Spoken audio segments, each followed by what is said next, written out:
Pemirsa, Polres Tangerang Selatan telah memeriksa sejumlah guru dan siswa SMP Negeri 19 Tangerang Selatan untuk mengungkap kasus meninggalnya Muhammad Hisyam, siswa kelas 7 yang diduga telah menjadi korban bullying atau perundungan yang dilakukan di lingkungan sekolah.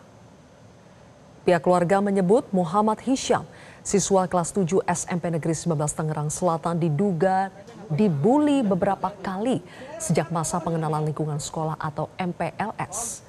Puncaknya terjadi pada Senin 20 Oktober 2025 lalu. Saat itu korban dikabarkan dipukul di bagian kepala oleh teman sekelasnya dengan menggunakan bangku. Akibat tindakan bullying tersebut, kondisi tubuh korban mengalami penurunan hingga lemas tidak bisa beraktivitas. Hisyam sempat dirawat di salah satu rumah sakit swasta di Tangerang Selatan, namun karena kondisinya semakin parah, ia dirujuk ke Rumah Sakit Fatmawati, Jakarta Selatan. Sepekan dirawat, pada minggu kemarin 16 November korban meninggal dunia. Polres Tangerang Selatan telah memeriksa guru dan siswa SMP Negeri 19 Tangerang Selatan untuk mengungkap kasus meninggalnya Hisyam.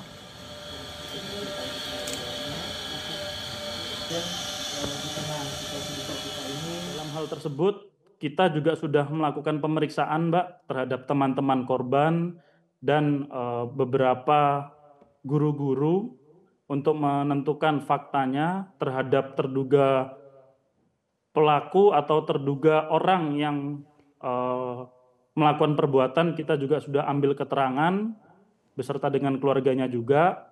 Kita juga saat ini, pagi ini, hingga siang ini kita juga masih ke beberapa rumah sakit karena memang korban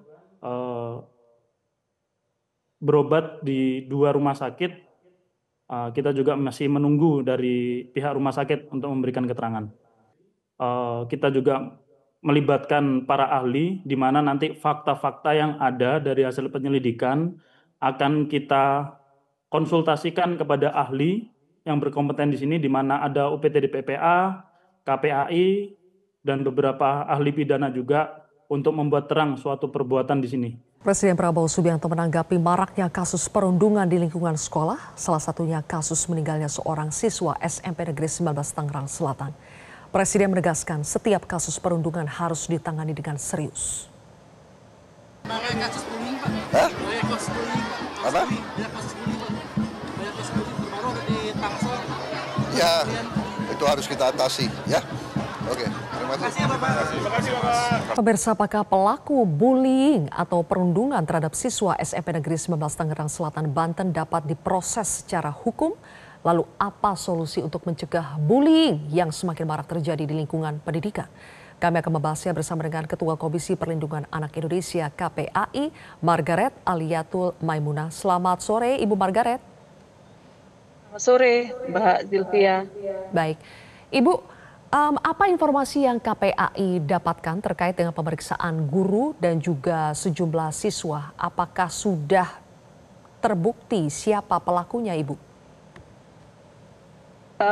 Kami mendapatkan informasi bahwa polisi telah melakukan penyidikan ke beberapa orang yang ada di sekitar anak korban ya. Ada guru, ada beberapa teman, tetapi kami juga mendengar informasi bahwa karena masih dalam kondisi berduka, sehingga kemudian ke keluarga korban belum bisa dilakukan secara maksimal. Jadi memang KPAI belum mendapatkan informasi terkait dengan hasil dari beberapa penggalian informasi atau penyidikan oleh polisi ke beberapa circle yang ada di lingkungan anak korban gitu, Mbak. Oke, Ibu, tapi apakah benar bahwa dugaannya pelaku ini lebih dari satu? Dugaannya seperti itu, Mbak, karena kan memang kasusnya ini terjadi sudah mulai dari sejak lama ya, Apakah sudah diketahui, Ibu, sejak MPLS. Belum, Mbak. motif pelaku itu melakukan bullying kepada korban itu apa? Kami belum mendapatkan informasi secara pasti gitu ya. Tapi, apa yang kemudian menjadi motif sebenarnya dari para pelaku ini kepada, anak korban, tetapi kami melihat bahwa, karena posisi perundungan ini terjadi sejak dari masa MPLS ya, kami melihat bahwa ini, diduga kuat ya karena adanya posisi senioritas kepada junior, kira-kira begitu. Sebagaimana yang juga banyak atau seringkali terjadi gitu ya. Iya. Lalu Ibu Margaret, apakah bisa kita duga ya kalau sekolah itu tidak mengambil tindakan serius ketika sudah terjadi perundungan yang pertama, ini kan diduga perundungannya sudah berulang kali. Apakah bisa dikatakan bahwa Ya. sekolah lalai atau gagal dalam melakukan pencegahan dan juga mitigasi setelah perundungan pertama terjadi?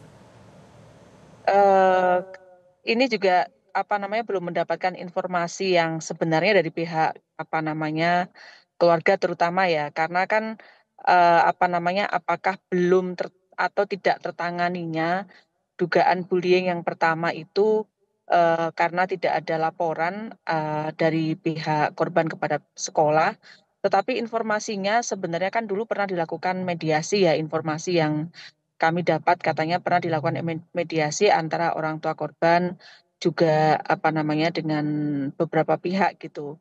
Tetapi sepertinya mediasi belum mencapai kesepakatan. Tapi kami juga ini informasinya kayak belum pasti gitu. Kami hanya mendengar bahwa pernah dilakukan mediasi, tetapi lebih tepatnya mediasi ini antara pihak korban dengan pihak anak keluarga dari anak pelaku atau bagaimana gitu, dan dilakukan oleh pihak sekolah gitu. Tetapi memang ketika kemudian harusnya kalau misalkan mediasi memang sudah dilakukan, mestinya bisa memitigasi tidak terjadi praktek bullying yang berikutnya.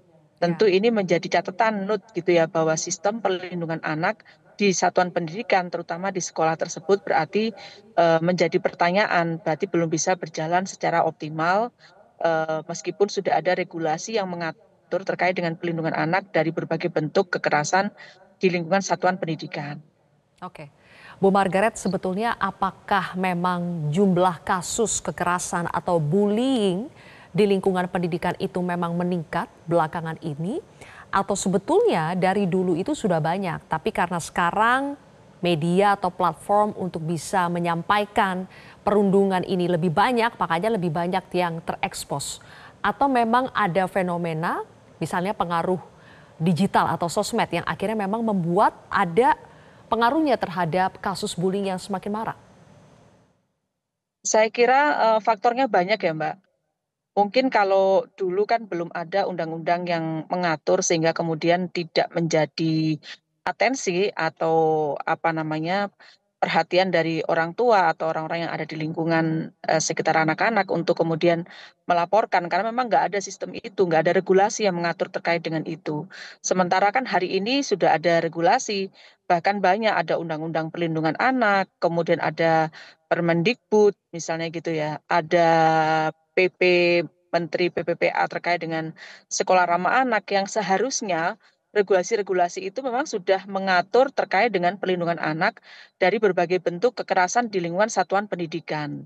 Selain itu memang juga karena memang ya hari ini memang marak gitu ya, melalui media kemudian orang bahkan kadang anak-anak sendiri pun juga saya nggak tahu nih fenomena apa ya, merasa euforia nih untuk men-share terkait dengan video-video kekerasan mereka ya atau tindakan bullying kepada sesama teman gitu. Kan banyak sekali kita temukan video-video yang semacam itu ya. Jadi saya kira itu juga menjadi faktor. Kemudian hari ini juga memang semakin banyak terjadi ini juga satu hal yang juga mendukung kenapa sekarang ini sepertinya ya praktek bully terjadi pada anak-anak itu banyak sekali gitu.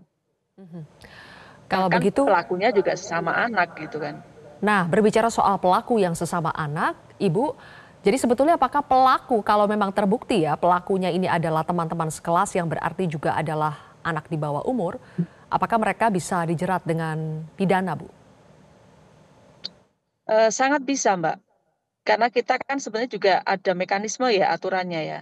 Kita punya undang-undang SPPA sebagai rujukan terkait dengan anak yang menjadi pelaku atau berkonflik dengan hukum gitu ya di dalam aturan terkait dengan ABH itu. Di situ sebenarnya ada aturannya. Misalnya usia anak pelaku misalnya sudah 12 tahun ke atas. kemudian ancaman pidananya apakah ini 7 tahun atau tidak. Nah, karena posisi anak korban itu meninggal dunia, tentu ini ancamannya tinggi di atas 7 tahun. Maka ini tentu kemudian tinggal dilihat apakah anak-anak pelaku itu usianya di atas 12 tahun gitu untuk kemudian bisa dianggap sudah bisa mempertanggungjawabkan perbuatannya gitu ya. Meskipun kan di dalam SPPA kan ada aturan-aturan banyak ya yang memang secara aturan kepada anak pelaku, kepada anak yang berkonflik dengan hukum itu tentu berbeda dengan orang dewasa ketika melakukan tindakan hukum. Tetapi tidak berarti bahwa kemudian mereka atau anak-anak ini lepas dari proses hukum yang berlaku, tetap sesuai dengan SPPA, yaitu sistem peradilan pidana anak, gitu Mbak. Baik, kalau begitu. Ibu Margaret, terima kasih sudah berbagi informasi bersama kami di Metro hari ini. Jelajahi cara baru mendapatkan informasi. Download Metro TV Extend sekarang.